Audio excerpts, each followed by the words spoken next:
जरा कॅमेरा फिरून पाहिला तर आपल्या लक्षात येईल की किती अस्वच्छतेचं इथं साम्राज्य निर्माण झालेलं आहे। वाईट वाटतं आमच्यासारख्या माणसाला या ठिकाणी। वाईट एवढ्यासाठी की आमच्या बापजाद्याने आम्हाला सांगितलं की हुतात्म्यांनी आपलं बलिदान देऊन मिळवलेली वास्तू ही मोठी ठेवा, तुम्ही जतन करा।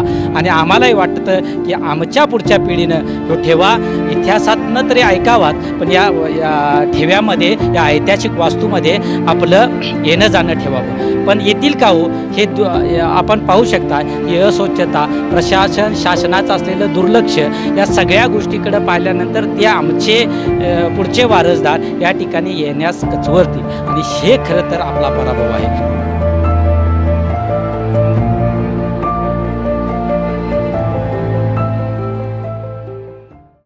नमस्कार, मी संदीप देसाई। बुदरगड तालुक्यामध्ये वेंगरुळ गाव माझं। मला या बुदरगड तालुक्याचा आणि गावचा अभिमान एवढ्यासाठी आहे की ज्या तालुक्यामध्ये मी राहतो तो तालुका खरं तर 7 हुतात्म्यांनी बलिदान देऊन आपल्या रक्ताचं पाणी करून हा तालुका नावारूपाला आणला आणि जगाला या जगानं दखल घ्यावी अशा पद्धतीचं त्यावेळेला काम केलं। खरं तर आपण जिथं उभे आहोत ती वास्तू आहे बुदरगड तहसील कार्यालय। इंग्रजांच्या काळात या 7 हुतात्म्यांनी आपल्या प्राणांचं बलिदान एवढ्यासाठी दिलं की इंग्रज काळात या देशामध्ये जो राज्यकारभार चालायचा त्यापैकी ही एक कचेरी बुदरगड तहसील, आणि ही कचेरी ताब्यात यावी असं त्या हुतात्म्यांचं म्हणणं होतं। आणि म्हणून त्यांनी या ठिकाणी संघर्ष केला आणि ही कचेरी ताब्यात घेतली। त्यांचं बलिदानही या ठिकाणी गेलं। या बलिदानाला आम्ही नतमस्तक होतो आणि या हुतात्म्यांना अभिवादन पहिल्यांदा करतो। आता मुख्य मुद्द्यावर मी या ठिकाणी येतो की वाईट या गोष्टीचं वाटतं आहे की आमच्या लहानपणापासून या तहसील कार्यालयाकडे बघताना आम्हाला एक आदरयुक्त भीती असायची की एवढं मोठं हे स्मारक हुतात्म्यांनी जे बलिदान या ठिकाणी दिलं आहे आणि ही कचेरी ताब्यात घेतली, या कचेरीची आम्हाला भीती आदरयुक्त का वाटायची तर एक वेगळं पण या ठिकाणी होतं। संघर्षातून चुकीच्या पद्धतीनं होणाऱ्या ज्या गोष्टी आहेत शासन प्रशासनाकडून त्याच्या विरोधात दंड थोपटणं, ही ऊर्जा या ठिकाणी आम्हाला मिळत होती। पण आपण पाहत आहे की गेली कित्येक दिवस या तहसील कार्यालयात असणारे ऑफिसेस इतर ठिकाणी हलवली गेली आणि मग या तहसील कार्यालयाकडं अक्षरशः दुर्लक्ष झालं। आम्ही म्हणतोय निदान आम्हाला असलेला अभिमान जिवंत राहावा यासाठी शासनानं ही वास्तू स्वच्छ ठेवावी। आता आपण बघताय, जरा कॅमेरा फिरून पाहिला तर आपल्या लक्षात येईल की किती अस्वच्छतेचं इथं साम्राज्य निर्माण झालेलं आहे। वाईट वाटतं आमच्यासारख्या माणसाला या ठिकाणी। वाईट एवढ्यासाठीच की आमच्या बापजाद्याने आम्हाला सांगितलं ही हुतात्म्यांनी आपलं बलिदान देऊन मिळवलेली वास्तू ही मोठी ठेवा, तुम्ही जतन करा। आणि आम्हालाही वाटतं की आमच्या पुढच्या पिढीनं ही ठेवा इतिहासातनं तरी ऐकावात, पण या ठेव्यामध्ये, या ऐतिहासिक वास्तूमध्ये आपलं येणं जाणं ठेवावं।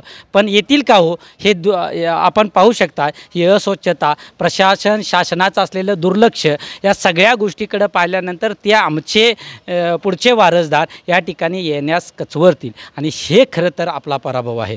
कारण आमचा इतिहास जागृत झाला तरच आमचा हे नाव मोठं होईल आणि या हुतात्म्यांचं बलिदानाचं शेवटपर्यंत चंद्रसूर्य असेपर्यंत त्यांचं नाव निघेल, पण ते निघताना दिसणार नाही अशी कुठेतरी वाईट मला या ठिकाणी भावना वाटते।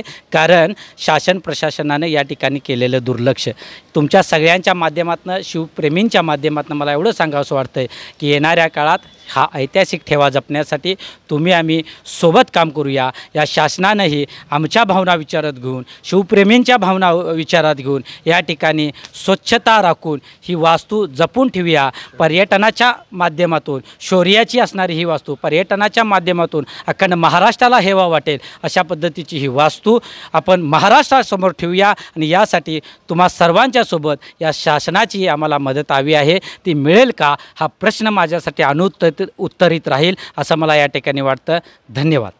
1942मध्ये ज्यावेळी स्वातंत्र्याचं चले जावची चळवळ ऐन जोरात होती त्यावेळी बुदरगड तालुक्यातील किंवा महाराष्ट्रातील म्हणजे इथं कन्नाकवाडी असेल, जत्राट असेल, इथं 7 तरुणांनी इथं आंदोलन केलं व इथला खजिना लुटण्याचा प्रयत्न केला त्या हल्ल्यात इथं 7 जवान शहीद झाले.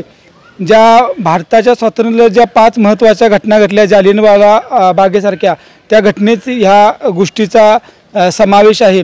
1942 नंतर इथं स्वातंत्र्यानंतर इथं पोलीस स्टेशन आणि तहसीलदार कचेरी झाली, परंतु आत्ताच मागच्या 6 महिन्यापूर्वी इथले तहसीलदार ऑफिस व पोलीस स्टेशन स्थलांतरित झालं व त्यानंतर ही इमारत पाडून इथं नवीन इमारत बांधण्याचा घाट शासनानं घातलेला आहे. मागं 6 महिन्यापूर्वी ज्यावेळी इथं मुख्यमंत्री एकनाथ शिंदे आलेले होते त्यावेळी त्यांनी इथं भूमिपूजन केलं. मी स्वातंत्र्य सैनिकांचा वारसदार आहे. स्वातंत्र्य सैनिकांच्या वारसांचं इथे एकदा संमेलन होऊन आम्ही अशी मागणी केलेली आहे, ही जी वास्तू आहे ती ऐतिहासिक वास्तू म्हणून त्याचं संवर्धन करावं. ज्या पद्धतीनं साबरमती आश्रमाचं जसं संवर्धन केलं त्यामुळे शौर्य स्थळ म्हणून जतन करावं. इथं लाईट शो, त्या 7 हुतात्म्यांचा सगळं स्टॅच्यू वगैरे त्यातनं आपण 1942चा लढा हा जिवंत करून दाखवावा. आणि हे शासनानं हा इमारत पाडायचा घाट घातलेला आहे. गेले 6 महिने आम्ही वेळोवेळी त्यासाठी आंदोलन करत आहोत आणि इमारत आम्ही कुठल्याही पद्धतीनं ही पाडू देणार नाही. त्यासाठी प्रसंगी आम्हाला प्राणाची बाजी लावायला लागली तरी चालेल. अशाच नवनवीन अपडेट्ससाठी डिजिटल कोल्हापूर चॅनेलला सबस्क्राईब करायला विसरू नका. आमच्या फेसबुक, इन्स्टालाही नक्की फॉलो करा.